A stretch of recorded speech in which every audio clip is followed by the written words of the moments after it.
بسم اللہ الرحمن الرحیم۔ السلام علیکم۔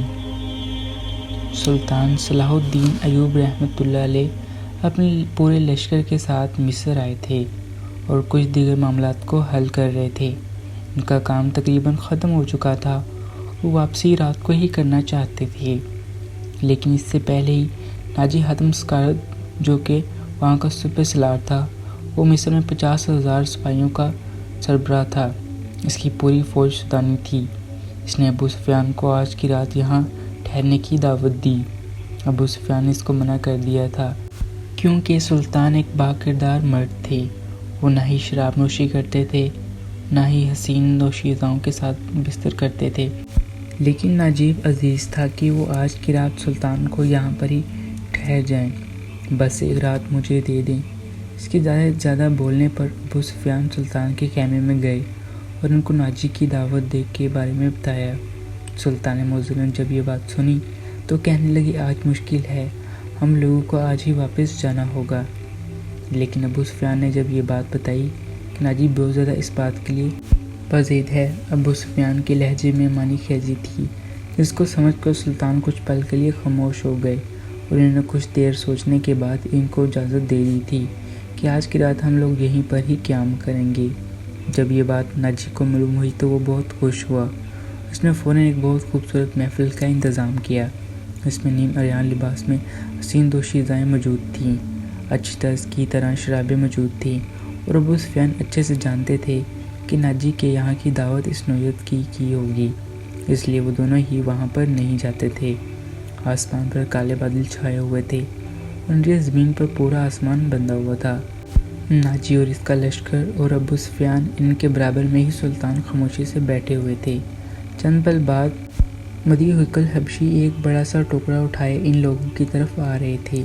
سلطان نے ان حبشیوں کو دیکھا جو نیم عریان دوشیزیں کے بیچ میں اس ٹوکرے کو رکھ رہے تھے اور اچانک سپیرے کی بین بجانے لگے تھے۔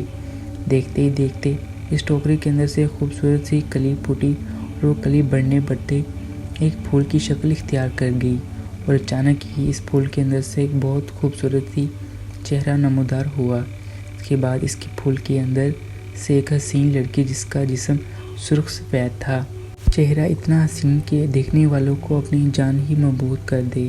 ناجی کا لشکر جو وہاں بیٹھا ہوا تھا اس حسین دوشیزہ کو دیکھ کر سانس تک روک چکا تھا، جبکہ وہ حسین دوشیزہ سلطان صلاح الدین ایوب رحمۃ اللہ علیہ کی جانب دیکھ کر مسکرا رہی تھی۔ اچانک ہی ساری نیم مسکراہٹ تھی، ان کی آنکھیں کوئی پر ہی موجود تھیں اور لڑکی دھیما دھیما رقص کر رہی تھی، اور اس کے آگے پیچھے موجود نیم ایڑیاں لباس میں لڑکیاں کسی تتلے کی مانند اس کے گرد گول گول چکر لگا رہی تھیں۔ اس کوئی بہت خوبصورت انداز میں اپنے جسم کو لچک دے رہی تھی اور خود مازگار نگاہوں سے سلطان کی جانب دیکھ رہی تھی۔ ناجی سلطان کی جانب متوجہ ہو کر کہنے لگا، سلطان معظم، اس کا نام زکوئی ہے، اس کا باپ ساحل پر مچھلیاں فروخت کرتا ہے، یہ کوئی پیشہ ور رقصہ نہیں ہے، بس شوقیہ ناچتی ہے۔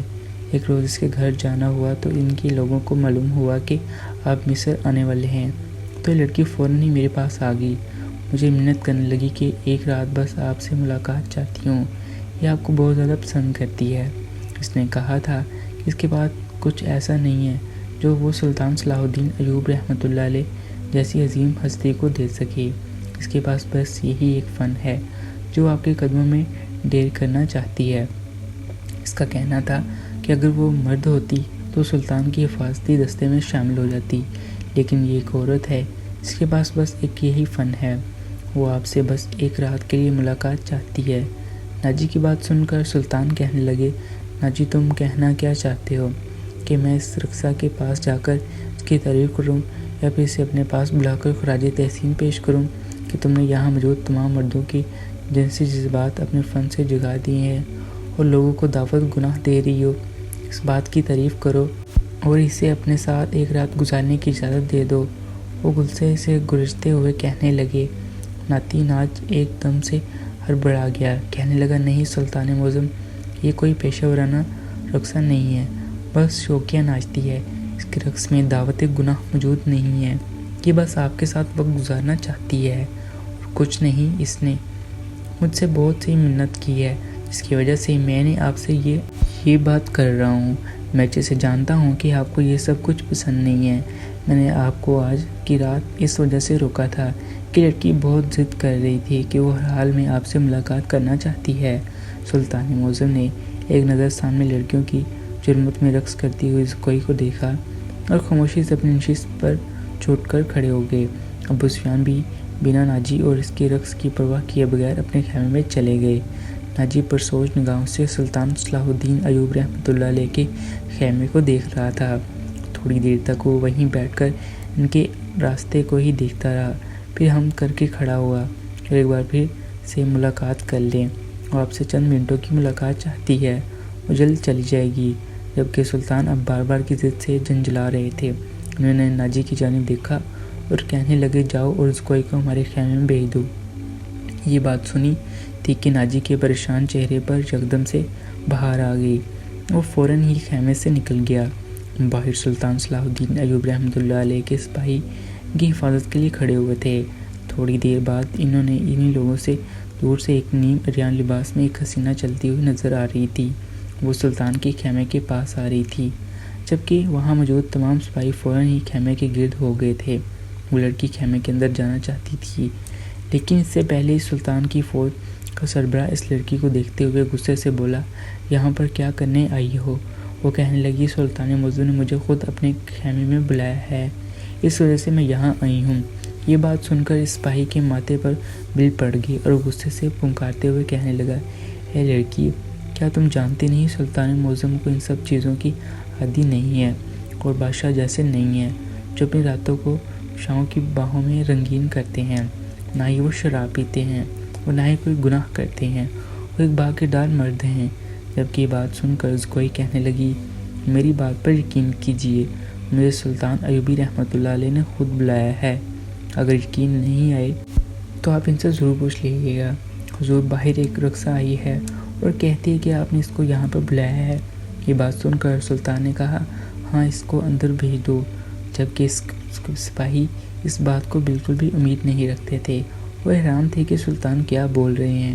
اس نے ایک بار پھر اپنی بات دہرائی کہ سلطان معظم باہر ایک فاحشہ آئی ہے، واقعی میں اس کو اندر بھیج دوں؟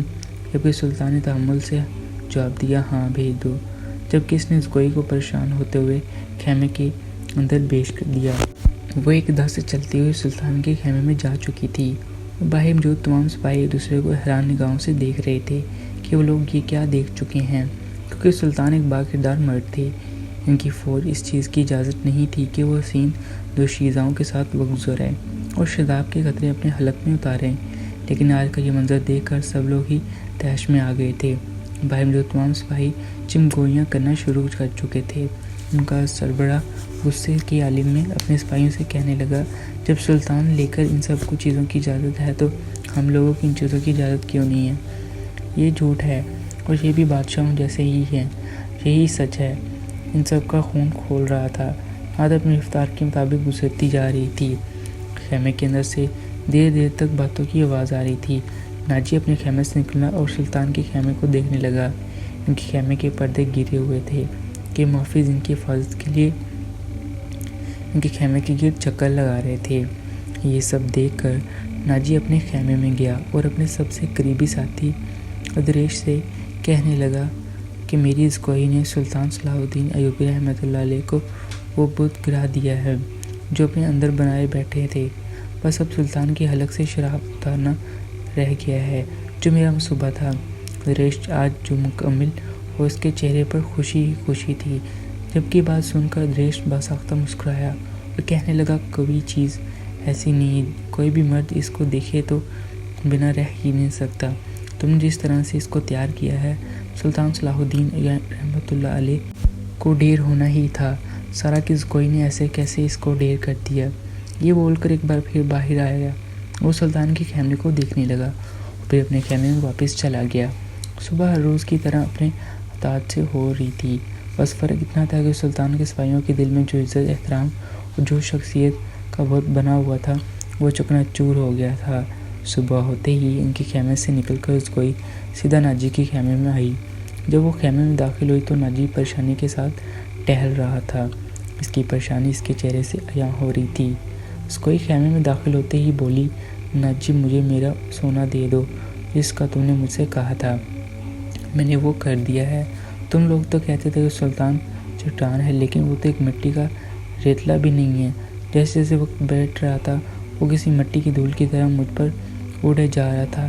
کیونکہ بات سنتے ہی ناجی باسختہ خوش ہوا اور زکوئی کو اپنے اندر بھینچ لیا اور اسی وقت اس کو ڈھیروں انعام سے نواز کا اور کچھ کہتی، لیکن ناجی اتنا خوش تھا کہ اس نے کچھ بھی سننا گوارا نہیں کیا اور فوراً ہی باہر آ گیا، جبکہ سلطان اپنے لشکر کو حکم دے چکے تھے کہ اب انہیں واپس اپنے محل جانا چاہیے۔ وہ اپنے محل گھوڑے پر بیٹھے اپنے محل کی طرف روانہ ہونے لگے۔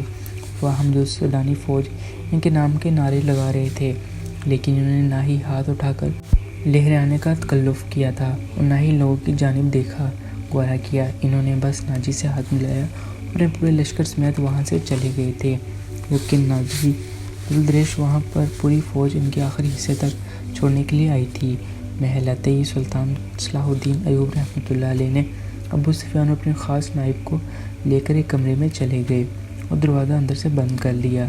یہ دن اپنی رفتار کے مطابق گزر رہا تھا، لیکن پانی کا ایک قطرہ اور کھانے کی ایک دانہ بھی کمرے کے اندر نہیں گیا، یہاں تک کہ رات کا آدھا پہر ہو چکا تھا، لیکن کمرے کا دروازہ ابھی تک بند تھا۔